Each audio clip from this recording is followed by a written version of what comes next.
Well, welcome back to our next topic on outlining for elementary students. And the next topic is on blocking.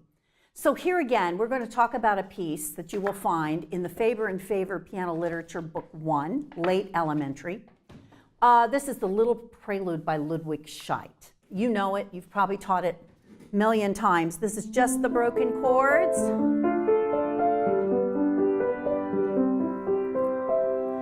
But again, if you just let them sit down and start, even if you say, well, look, let's go through the chords. This is A minor. This is D minor. If you're up to saying this is second inversion, but you're getting this. We're note playing.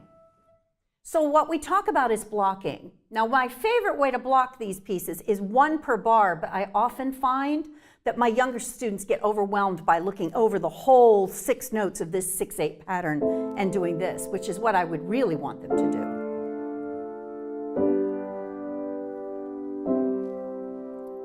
Now, another trap in the blocking thing, as I discovered the first time I was really trying these things out in my studio, was that I got blocking all right, but I got mechanical blocking. What works for a lot of students in a piece like this where it's broken is I do left and right and left and right. That works better. Now you may or may not teach pedal with it the first time around, that's fine. But one of the things that I got when they came back was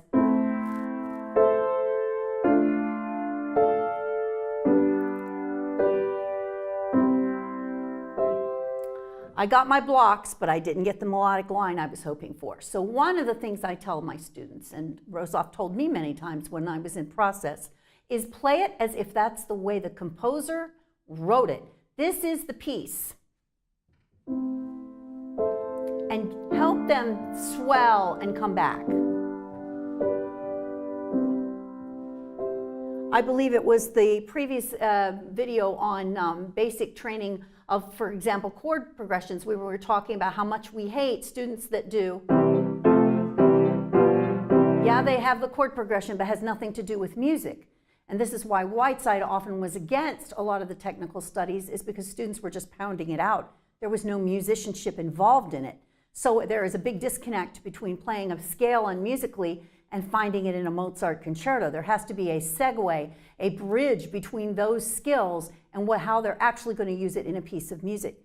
Anytime we let our students do something where their ear is not engaged, we're falling behind. So in this piece, I would have them for 1 week, I would just say, we're going to do blocks. And I actually do a big circle around the first couple of measures so they understand when they get home.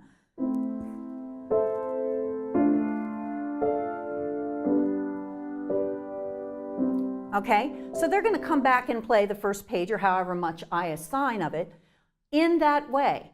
Now another little trick is, and I'm using it more and more, is if the parent is in the lesson and they have their phone, they can take a quick video of what you're doing so that there's no question what they're supposed to do when they get home. Now here's where you can open it up, as we call it. If you're going to open up the phrase, depending on what kind of student you have, if you have a student that's easily, let's say their reading is not as good, asking them to open up the second compound beat and leave the first compound beat solid may make them stumble. And the minute you've got something complicated, then you're getting behind the 8 ball on that. So in this case, what I would love to do, and you can do with maybe an older student, is you always want to open up your phrase from back to front in each measure. So you would do this.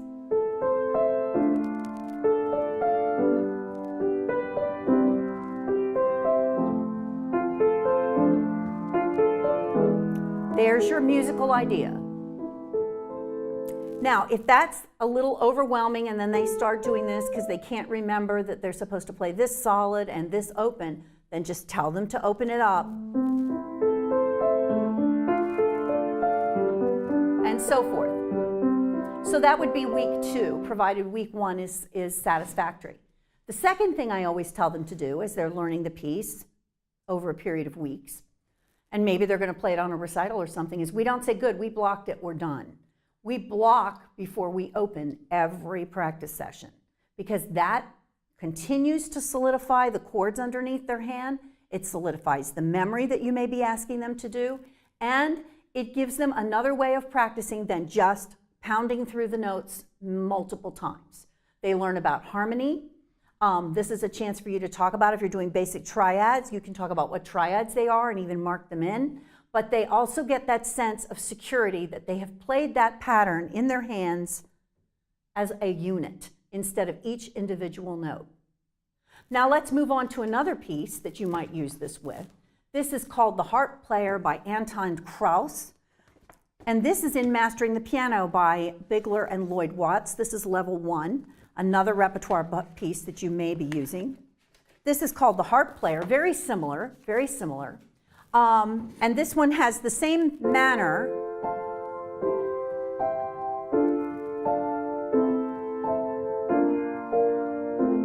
Then here. Again, you can block, open, block, open.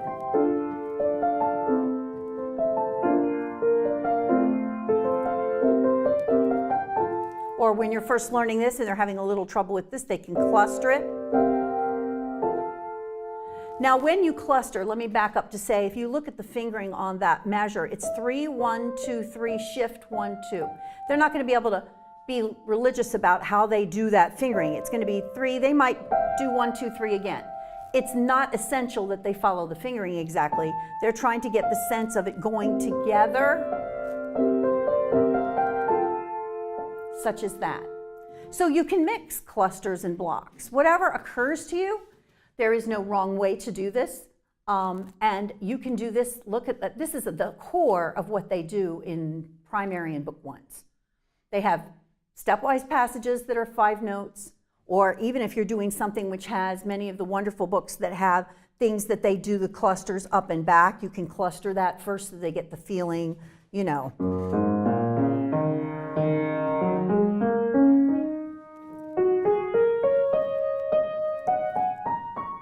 So before they do anything, clustering straight on up and whatnot, take it on down. Getting that open, free, loose piece.